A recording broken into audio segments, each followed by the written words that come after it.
We need to talk about something serious. Hi, my name's Molly, and today we're going to be talking about incarceration. More specifically, we are going to be talking about reproductive rights for incarcerated people. Did you know that there are 170,000 incarcerated women in the United States? 170,000. And out of that number, 10% are currently pregnant.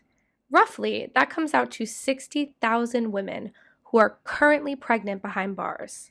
Undoubtedly, being pregnant while incarcerated will produce one of the most challenging, difficult, risky, harmful, and scary pregnancies that anyone could possibly ever endure.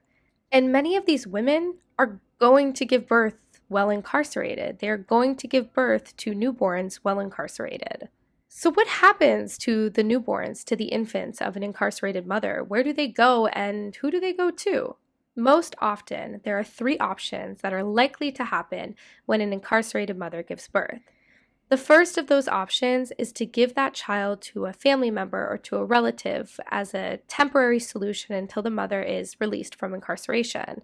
The incarcerated mother may give their child to a parent, to a spouse who isn't incarcerated, to an aunt, a cousin, an uncle, someone who is related to them.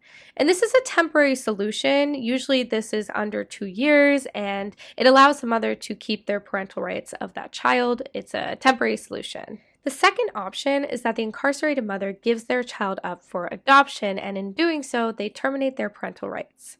This type of adoption can take many forms.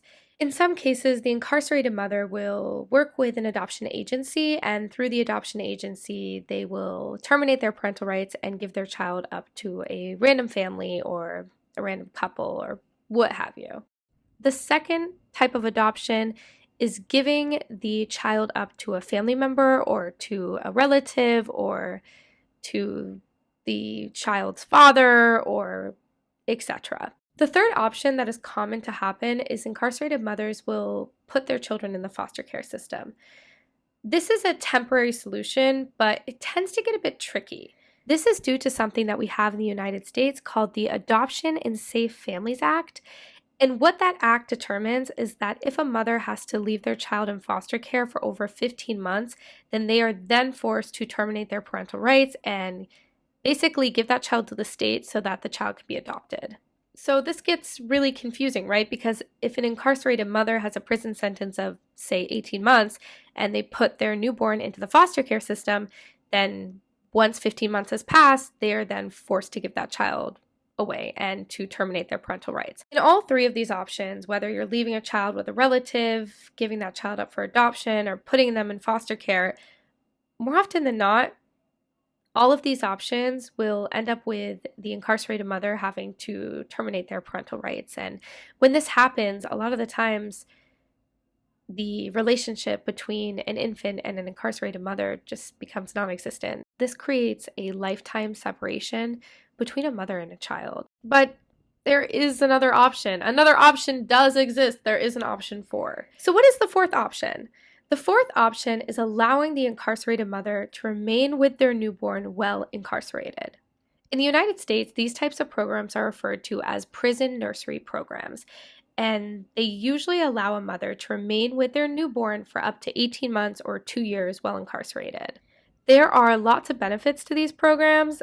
Specifically, these programs allow new mothers to partake in daily parenting classes, crisis intervention programs, as well as receiving discharge and child placement assistance.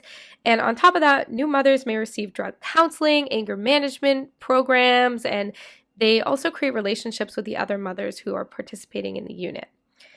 But I think what is super important and very cool about these programs is that the mothers are in charge of all things babies. So they are in charge of diapers, bottle warming, laundry, anything baby related, the mothers are in charge of that. And these programs can be really great for the children as well. They get to be put in these like daycare programs during the day where they socialize and bond with other children. And they also make connection with other inmates who are working as nannies or early child care providers in the prison nursery programs. The mothers and the babies, they live in these colorfully decorated dorms with lots of donated toys, and they live in an environment that is very homey, very inviting, and an environment that is curated to growth and to child development.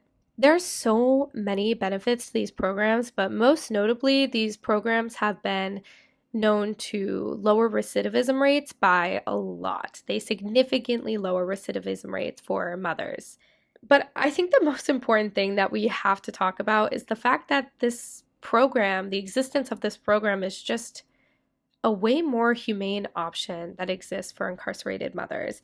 It allows incarcerated mothers to bond with their children, and that bond is something that is so important to the development of a child. According to the National Library of Medicine, the brain development of infants, including the social, emotional, and cognitive development, depends on the existence of a loving bond or attachment relationship within the first 2 years of life. Without this bond, children are less likely to grow up to become happy, independent, and resilient adults. By allowing mothers to remain with their children while incarcerated, society benefits in so many different ways. You lower recidivism rates, you allow mothers to bond with their children, and you also allow children to create that necessary bond that they need to ensure that their development stays on track. To improve the lives of incarcerated mothers and to improve the lives of children who are born to incarcerated mothers, these prison nursery programs, these mother-baby units, should be implemented across the country in federal and state prisons. The implementation of these programs is so necessary, but as of 2022, it's going to become even more necessary. This is because in 2022, Roe v. Wade, access to abortion, was overturned by the Supreme Court with the Dobbs case. This means that there are no longer federal protections for abortion access for inmates. So what does this mean? This means that we are going to see a significant increase in pregnancies behind bars. We're going to see a lot more infants, a lot more babies being born to incarcerated mothers. And these pregnancies are going to be forceful. People who want to access abortion won't be able to, and there will be a lot of forced pregnancies happening for incarcerated people.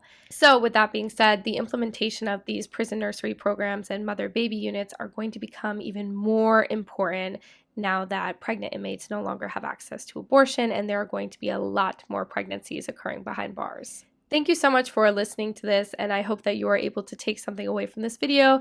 And if anything, I am just super honored and super glad that I am able to bring awareness to such an important issue that affects so many women across the country. Thank you for listening.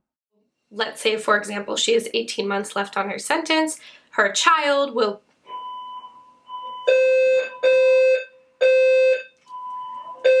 You have to be kidding me. You have to be lying. You have to be joking.